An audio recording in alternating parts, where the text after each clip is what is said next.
They say a mother can sense a storm long before thunder rolls. My name is Evangeline V. Carter, I'm 67, 2 evenings before my only son Isaiah's wedding. Our house in Savannah was simmering with last-minute chaos. Florists confirming centerpieces, tuxedos pressed, playlists timed to the second. I should have been glowing with pride. Instead, I stood in the pantry holding a forgotten linen napkin and listening to whispers that tasted like battery acid. It started with an accidental voice memo. I'd borrowed my husband Roy's phone to text the caterer, but a red dot glowed in the corner. Rhett curious, I tapped. A hushed conversation spilled through the speaker. Roy's rough baritone and a soft, younger voice I recognized as Jasmine, Isaiah's fiancée. My fingers went numb as Jasmine giggled. "We can't keep sneaking like this after Saturday, you know." Roy answered, "2 more nights won't change what we feel." The pantry spun, shelves blurred, canned peaches, pie filling, childhood snacks Isaiah once begged for. I replayed the memo 3 times, hoping tone or context might shift, but every syllable hammered deeper. My husband, my future daughter-in-law. 2 nights before they'd stand at the altar, vowing forever to Isaiah and me in white satin and matching boutonnieres. I wanted to explode. Instead, 20 years of Sunday school composure locked my knees. I deleted the memo, pocketed Roy's phone, and walked back into the kitchen where Jasmine laughed with bridesmaids over tasting spoons of buttercream. When her brown eyes met mine, she smiled. Warm, trusting, guilty as sin. I managed to nod, though shards of glass seemed lodged behind my ribs. That night I lay beside Roy, pretending to read Proverbs while he scrolled football stats. Every verse about betrayal pulsed under the bedside lamp. At 11:47 p.m., he kissed my cheek, murmured, "Long week almost over, V." I whispered, "Yes, almost," and watched him fall asleep, wondering how a stranger had slipped into my husband's skin. Sleep never came. Instead, an idea unfurled, slow, steady, wickedly clear. I would attend the wedding. I would not scream, nor clutch pearls, nor drag sinners down the aisle like soap opera confetti. My gift would be wrapped in silver paper, tied with navy ribbon to match the groomsmen's suits. And when that ribbon fell, every secret would break open like a piñata at a children's party, except the candy would taste like ashes. At dawn, I brewed chicory coffee and wrote a list titled Truth Ceremony. Item 1, reserve an extra microphone from the DJ. Item 2, print 20 glossy photos from Roy's hidden phone gallery, screenshots of late-night texts, a selfie of Jasmine wearing his vintage Braves cap in our den. Item 3, order a sheet cake, plain white, inscription, "Real love doesn't hide." The day before the wedding passed in a blur of rehearsals and tulle. Isaiah's grin melted my resolve every time, yet sharpened it too. Justice dressed as mercy. I hugged him a little longer after the rehearsal dinner, inhaling the scent of cedar cologne and possibility. He thanked me for the photo quilt I'd stitched for their future bed. I swallowed the thought that their future bed was already spoiled. Jasmine floated around the banquet hall like a swan, flawless French twist, diamond studs glinting under chandeliers. Once she caught me watching, she mistook my gaze for awe and looped her arm through mine. "Mama V, tomorrow everything changes," she whispered. "Thank you for welcoming me." Her perfume was jasmine, of course, sweet enough to mask the rot. I squeezed her hand so gently she couldn't feel the tremor in mine. Back home, Roy polished cufflinks in his study. I paused at the doorframe, clutching the silver wrap box destined for the gift table. "Need anything, baby?" he asked without looking up. Just a good night's rest, I replied, and meant it like a benediction. May your dreams be calm, because morning will not be. I placed the gift beside the other presents, right under Isaiah's childhood portrait. Midnight chimed. Somewhere down the hall, a clock ticked like a distant drum line, counting the seconds until vows would rise and porcelain lives would shatter. Stay close. Ceremonies have a way of revealing more than they promise. And sometimes the mother of the groom delivers the loudest sermon without raising her voice. The morning of the wedding broke bright and breathless, Savannah humidity already sticking lace to skin. I rose before the sun, ironed my slate blue mother of the groom dress until every pleat looked like resolution, and slid the silver package into a wicker tote lined with royal blue tissue. Inside the wrapping, beneath the ribbon, I'd tucked a slim flash drive alongside the printed photos, visual proof of vows already broken. A second copy stayed in my purse. Secrets travel better with insurance. At 7, Isaiah padded into the kitchen in plaid pajama pants. Hair still mussed like the boy who once begged me for extra pancakes. Morning, Ma, he yawned, reaching for the coffee pot. I steadied the cup beneath the stream, afraid my hand might shake hot liquid over his hopes. Big day, I said, forcing a smile that fit too tightly. He grinned, unaware of fault lines forming beneath the tiles. You okay? You look determined. I brushed his cheek. Just proud. He disappeared to dress. Roy entered moments later in crisp slacks, whistling the bridal march melody off-key. I studied his profile, the familiar slope of nose, the silver near his temples I'd once teased him about. He leaned in for a kiss. I angled away under the pretense of setting down a spoon. A flicker of confusion crossed his eyes, then evaporated. He'd never been skilled at reading weather before the storm broke. By 10, the historic Forsyth Park Pavilion shimmered with white chairs and blush peonies, Spanish moss-draped oak branches above as though the trees themselves wished to witness. Guests fluttered like butterflies from hotel shuttles, laughter bouncing off marble fountains. I placed the silver gift on the brocade table beside gold-embossed cards and crystal vases. The DJ tested microphones. I confirmed with a discreet nod that the spare mic I'd requested waited beneath the podium. He winked, unaware of its purpose beyond a surprise toast. The photographer lined the groom's party under an arch of roses. Isaiah, in tailored charcoal, beamed at each snapshot. Jasmine arrived next. Mermaid satin, veil pinned with pearls, applause following her like confetti. Roy escorted her from the car, hand resting lightly on her waist. My stomach flipped as his thumb traced a circle through the fabric, small, intimate, familiar. Jasmine's cheeks pinked. The lens captured everything. The guests saw fatherly affection. I saw fresh fingerprints on betrayal. In the bridal suite, I helped fasten Jasmine's grandmother's heirloom bracelet, the metal cool against my steadier fingers.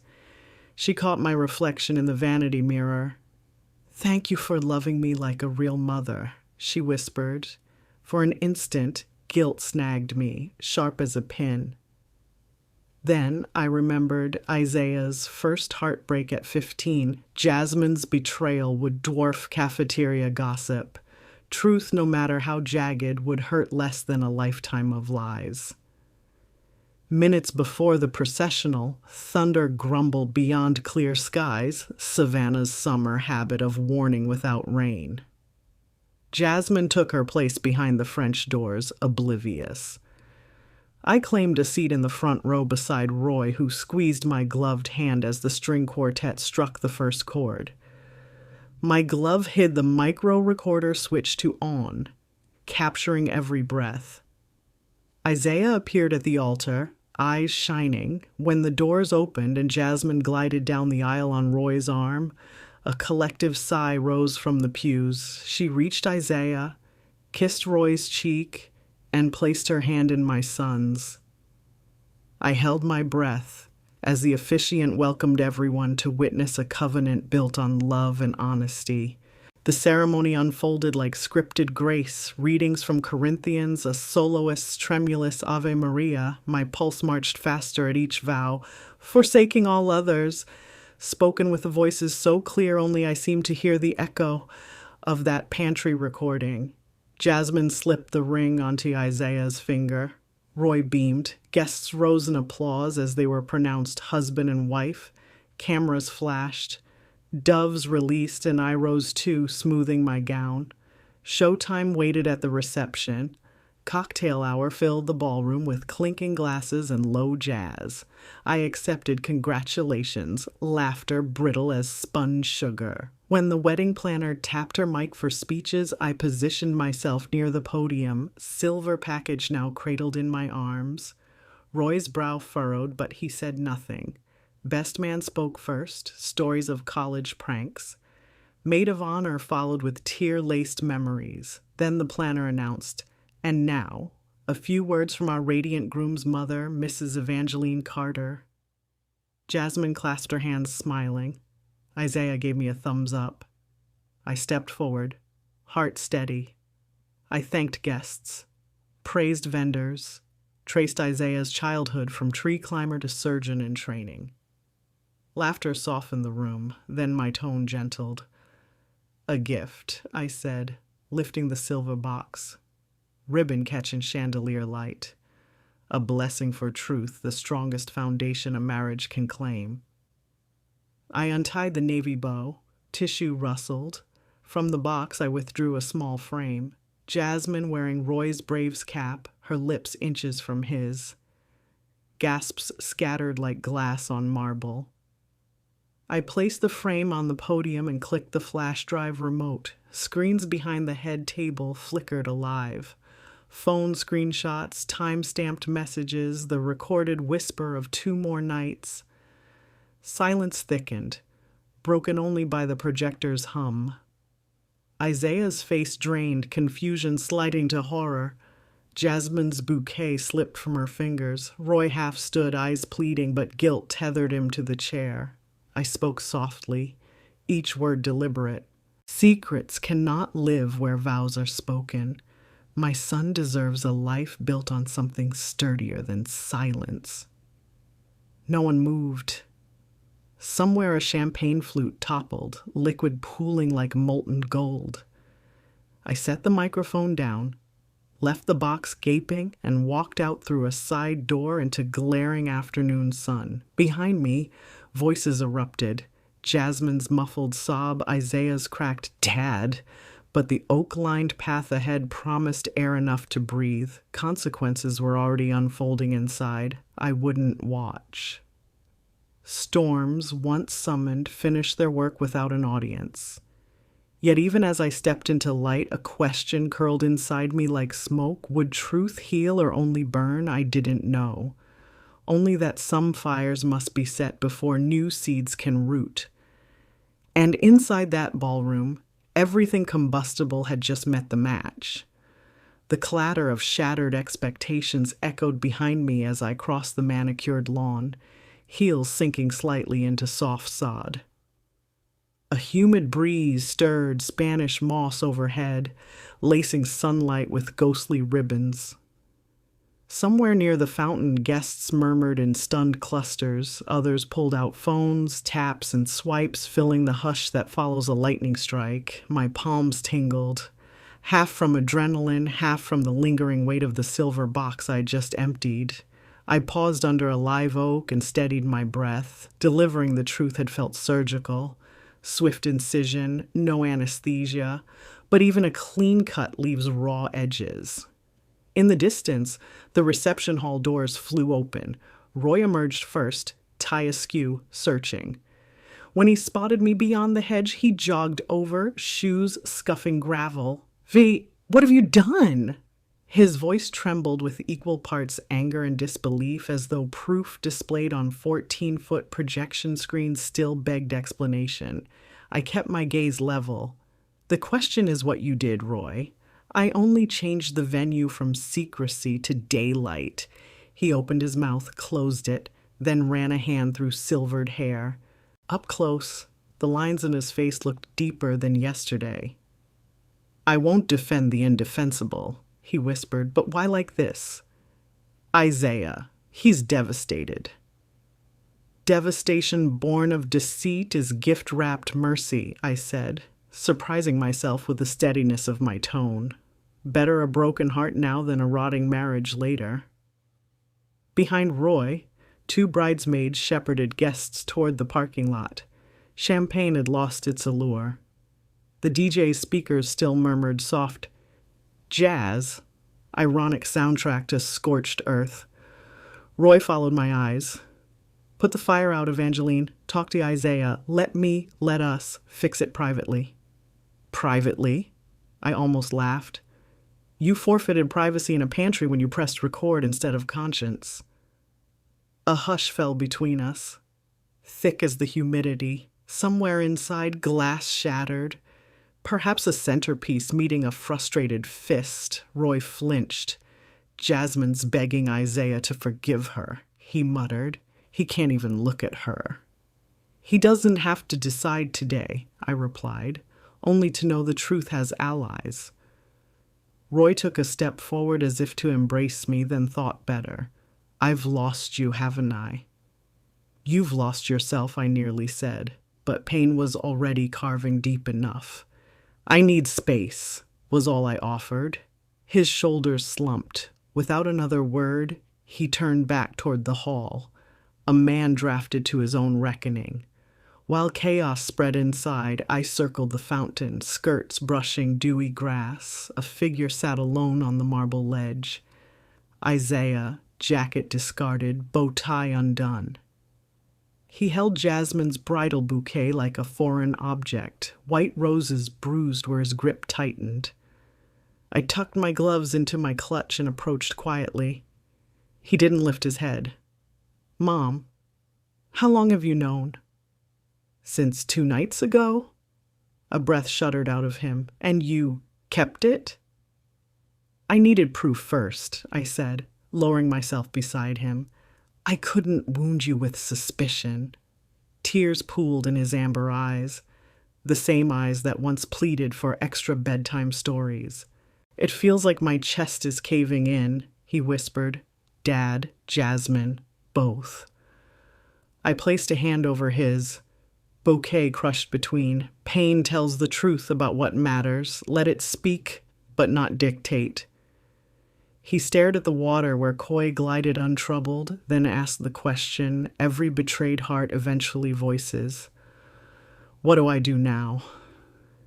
"First breathe," I said. "Second, remember the altar bound only those whose promises were honest. Yours was. That knot remains untied." We sat, letting cicadas chant a dirge for shattered illusions. Finally, Isaiah exhaled. "I can't face them yet."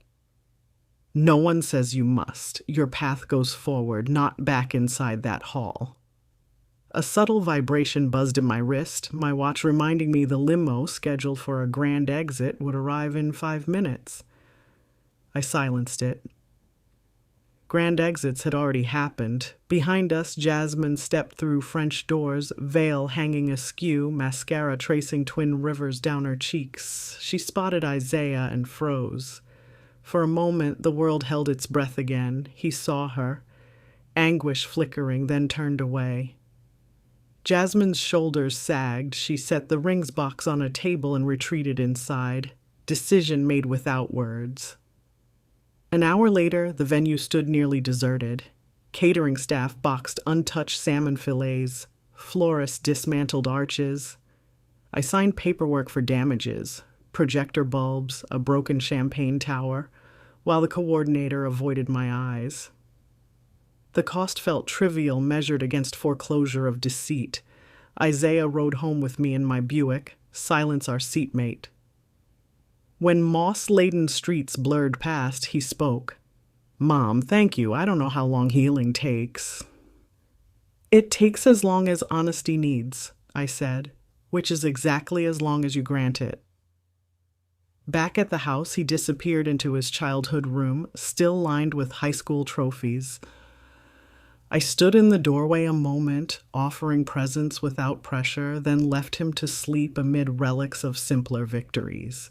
In the master bedroom, Roy's suitcase sat half-packed on the bench, shirts folded tensely, tie rolled like a confession.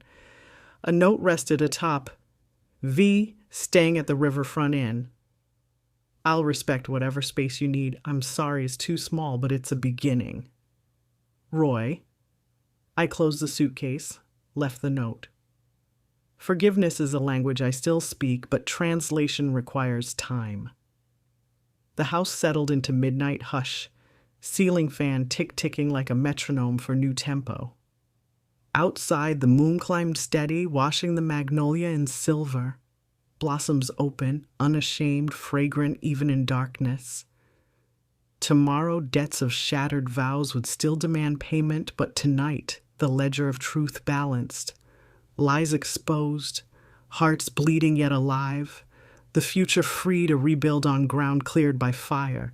And somewhere inside my weary chest, despite wreckage, a quiet sturdiness unfurled, like roots gripping deeper after the storm has passed. Sunrise filtered through gauzy curtains, painting the master bedroom in hesitant gold. The empty space beside my pillow reminded me that Roy had slept elsewhere, and somewhere down the hallway Isaiah was confronting a dawn that should have been his honeymoon.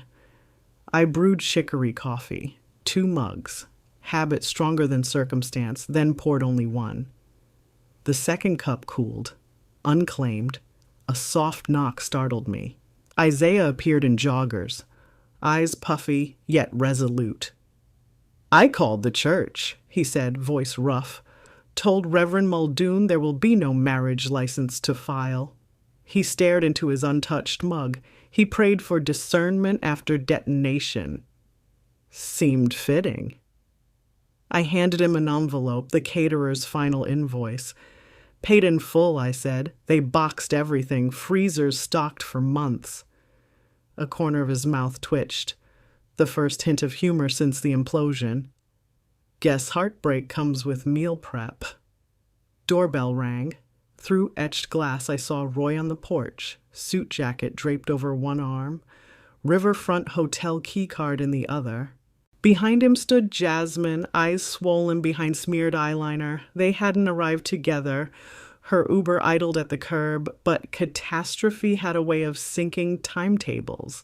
Isaiah inhaled sharply. Let me handle this. He opened the door, but remained inside the threshold. Roy spoke first, voice a gravel path. Son, there is no excuse. I'll accept whatever distance you need. Jasmine stepped forward, trembling. Isaiah, I was afraid of commitment, of failing you. Your father listened when I felt lost. She reached for his hand. He stepped back. My son's words emerged steady, as though drafted overnight. Love you claimed in secret loses its claim in daylight. He nodded toward the Uber. Go home, Jasmine. We'll ship your things. Her breath hitched, but she turned, veilless, dress replaced by wrinkled jeans, illusion shed. Roy lingered. V, could we talk alone? Isaiah glanced at me. I offered a faint nod. Once he disappeared upstairs, I stepped onto the porch. Cicadas buzzed. Heavy with August heat, Roy swallowed. Everything I respected about myself burned yesterday. What remains is what I once promised you, truth. He handed me a folded letter. Resignation from the deacon board. Counseling appointment confirmation. Hotel receipt paid for the month. I'll rebuild somewhere you can see the progress. My throat ached, yet words surfaced. Begin with God, end with honesty. The middle will figure in time. He nodded, tears rimmed but unshed, and walked to his truck, engine rumbling like distant thunder, promising rain after a drought. Inside, I found Isaiah dismantling the photo quilt from their would-be marital bed. He plucked squares of childhood memories, stacking them like documents in discovery. I joined him, scissors snipping threads that once symbolized forever. Halfway through, he paused. Mom, I need distance. From this house. From Georgia heat. From everything. He unfolded a residency brochure. Johns Hopkins, Baltimore. They still have spots. Application deadline midnight. My pulse stilled. So far, so fast. Yet momentum sometimes heals what stasis cannot. Your calling never wore Jasmine's veil, I said. Go where purpose leads, home will travel inside you. He hugged me, tears and relief mingling on my shoulder. I'll pack tonight. While he sorted scrubs and textbooks, I opened my laptop and drafted a letter to Franklin's sister in Maryland. Would she house Isaiah while he settled? Sent. Reply came within minutes. Room ready, fridge stocked, let him come. Evening draped the sky in copper. We loaded Isaiah's sedan, quilts now folded into a single box labeled Roots. Before he left, we prayed on the driveway. For safe travel, for hearts to heal, for Roy's redemption if he chose it. As taillights disappeared, the house exhaled, a widowed melody, lonely yet unburdened. A week passed. Outreach from community poured in, some shocked, some unsurprised by scandal wrapped in lace. Church women dropped casseroles. Newspaper editorials praised courageous truth. Each lasagna felt like both comfort and quiet inquiry. Was exposing them worth the cost? I answered in thank you cards, writing, "Truth never demands regret, only perseverance." One afternoon, the mailman delivered a small parcel. Inside lay Jasmine's rings and a note. Give these to someone who respects promises. I locked them in my jewelry box. A future cautionary tale nestled among pearls. By month's end, Roy sent updates, therapy receipts, church apologies published in the bulletin, volunteer hours at a men's shelter. I read each message, neither erasing nor replying, letting time ferment remorse into something drinkable. Late September, a cool front swept Savannah. I trimmed hydrangeas, humming a hymn. My phone pinged, photo of Isaiah outside Johns Hopkins, white coat embroidered Dr. C.I. Carter, resident. Caption, first day, heart steady. I pressed the picture to my chest, tears warmer than the breeze. That night, I sat on the porch beneath a harvest moon.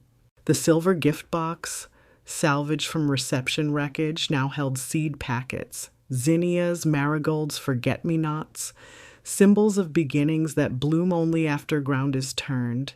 I whispered to the quiet yard, spring will be bright.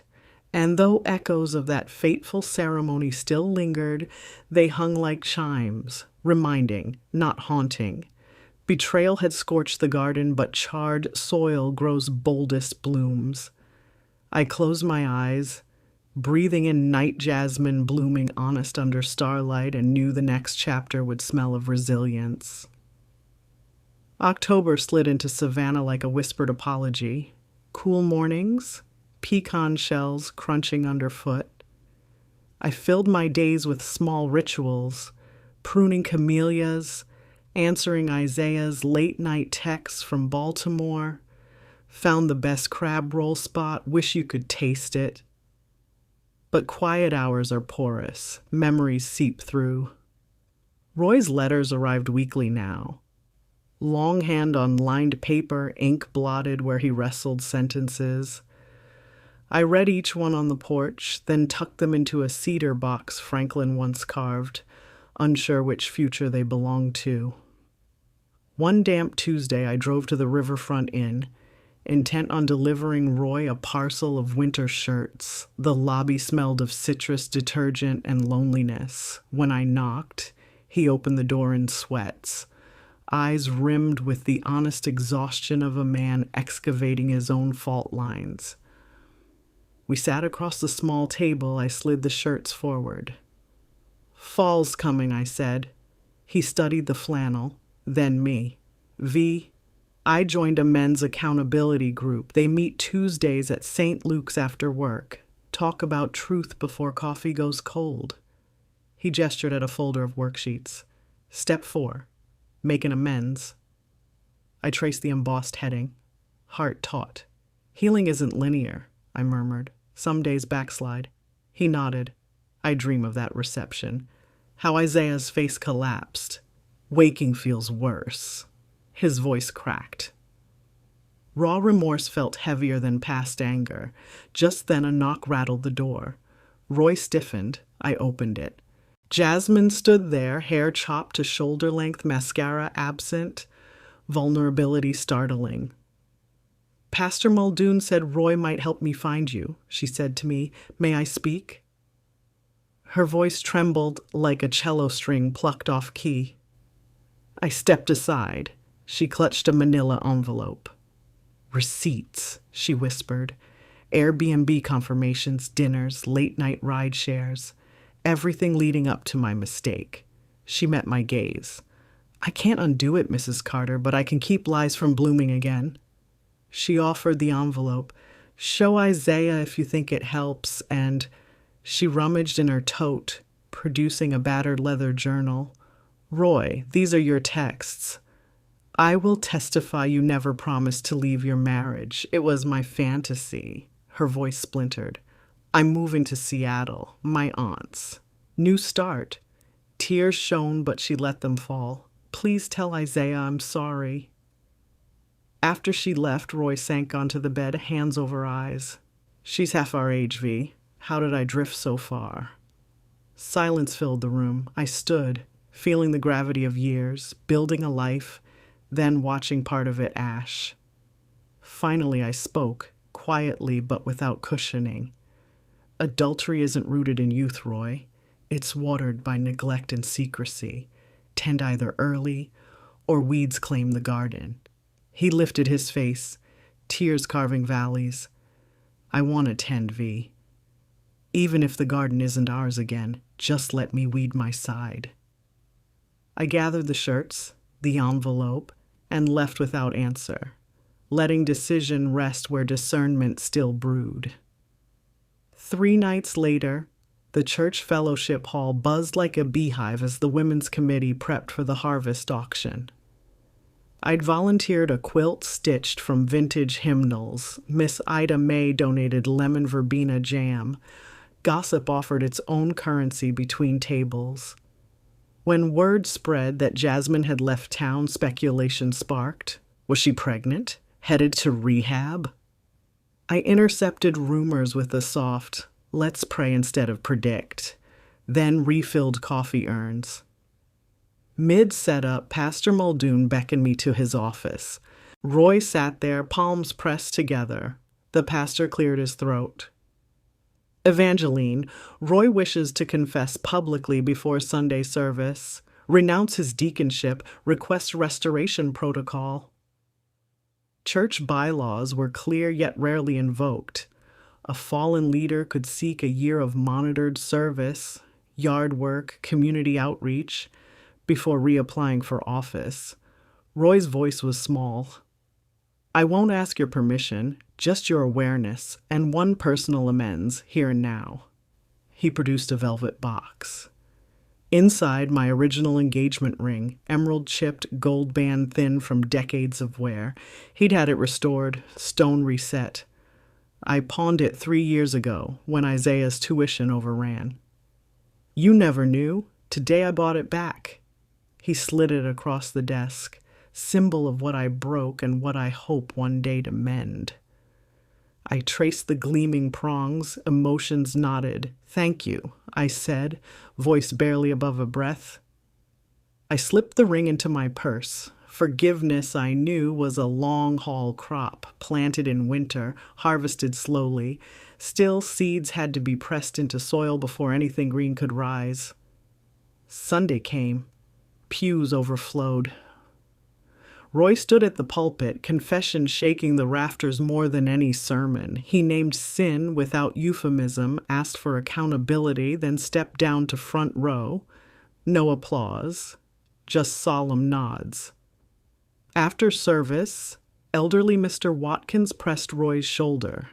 "Takes courage to own a shadow," he said. "Light found corners that day, and gossip shrank back like a chastened dog." I mailed Jasmine's receipts to Isaiah, adding a note. "Proof you weren't the fool, just the faithful," he called at midnight. Voice steadier. "Mom."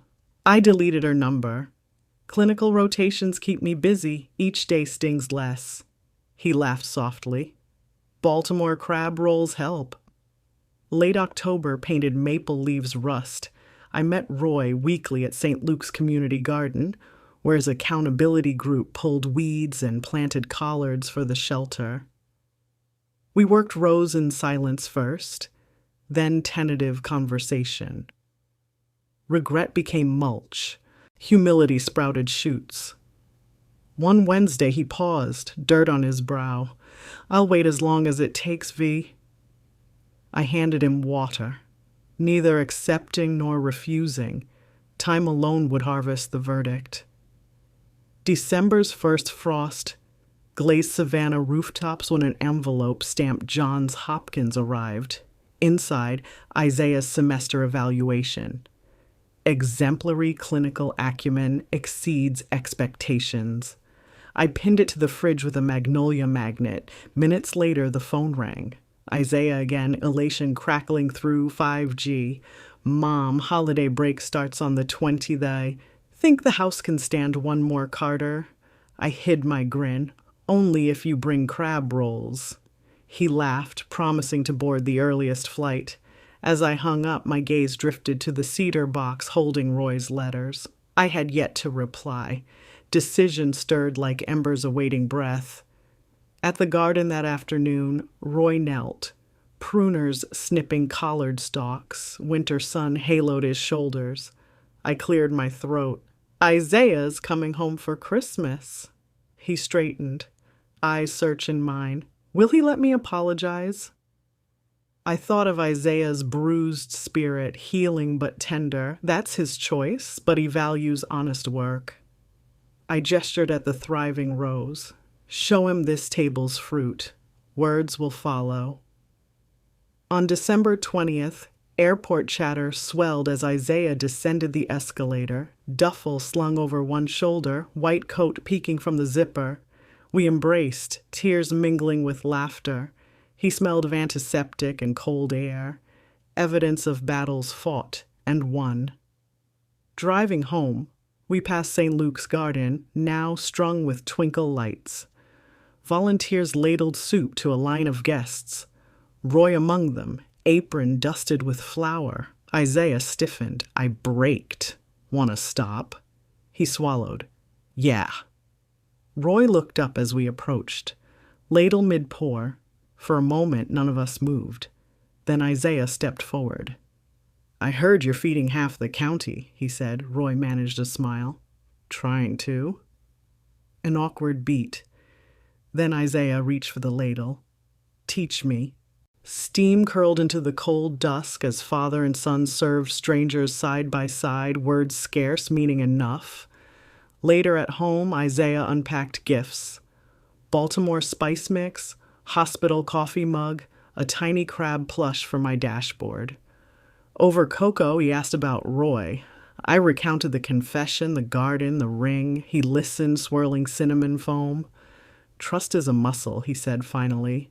"Tear it, rebuild it stronger, or let it atrophy." He met my eyes. "I'm willing to exercise. Your call too, Mom."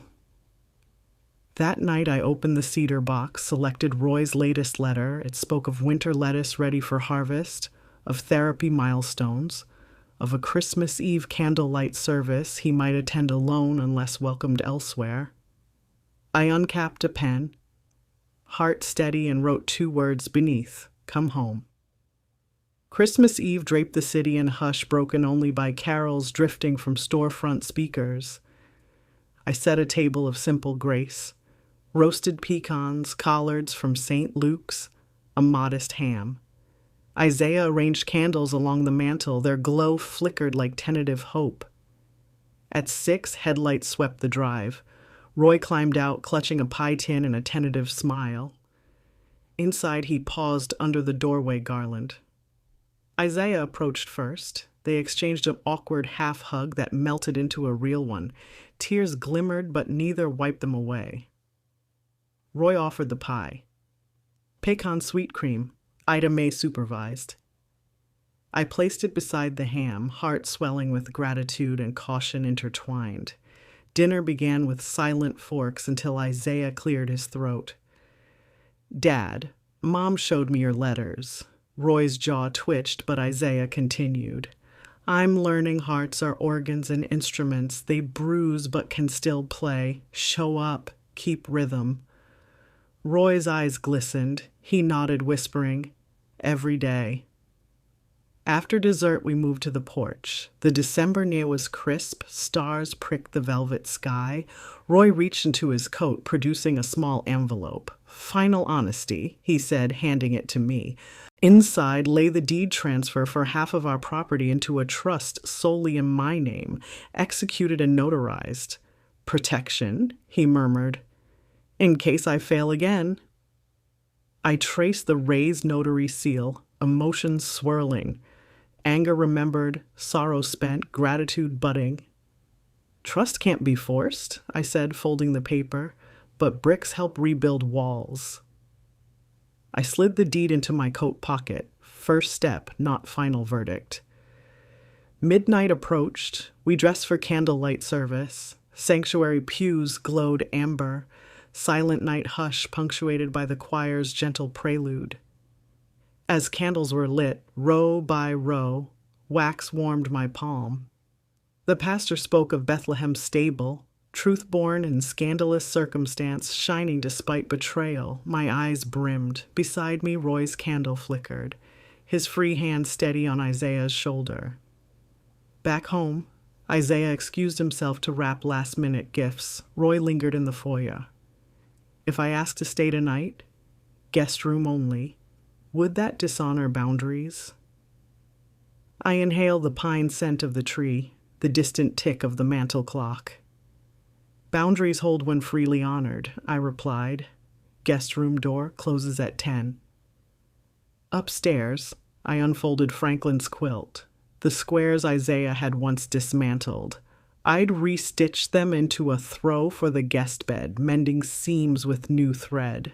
I spread it atop crisp sheets, whispering a prayer that healing might be as seamless. Christmas morning dawned with cocoa steam and gospel vinyl spinning soft. Gifts were humble. Isaiah gave me a stethoscope charm to remind me my heart had survived. I gave him a compass engraved, "Truth finds north."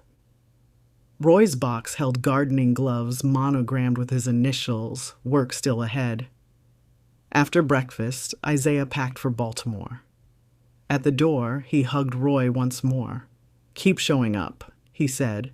To me, he whispered, "You're stronger than blood type." I laughed through tears, watched his taillights fade down the lane. Roy and I stood on the porch, silence stretching like tinsel between us. He cleared his throat. "May I help prune camellias this spring?" "Spring's a season, not a guarantee," I answered, but my tone softened. "We'll see." He nodded, footsteps crunching gravel as he headed to his truck. Guest room empty again, but not vacant of possibility. Inside, I tidied wrapping paper, humming carols. My phone buzzed. Isaiah's selfie at the airport captioned, "Heart in transit, strong and steady." I smiled, saved it to favorites. Evening slid across the sky. I brewed a single mug of chicory coffee, but set out 2 cups, one for Hope, cooling beside mine. I opened my ledger notebook, final entry of the year. Assets, family truth-tested, sprouting green, boundaries, guarded yet permeable, capacity to forgive, accruing interest. Liabilities, residual ache, payment plan underway. Balance, positive. Outside, winter jasmine shook loose its first timid bloom, white petals fragrant, honest, unafraid of chill. I stepped onto the porch, inhaled its scent, and understood. Some stories don't receive happy ever after bows. They earn open ended reprises where each sunrise negotiates trust anew. I sipped coffee, watched stars argue with clouds, and felt the house behind me, still standing, quietly breathing, ready for whatever songs the mended heart might play next.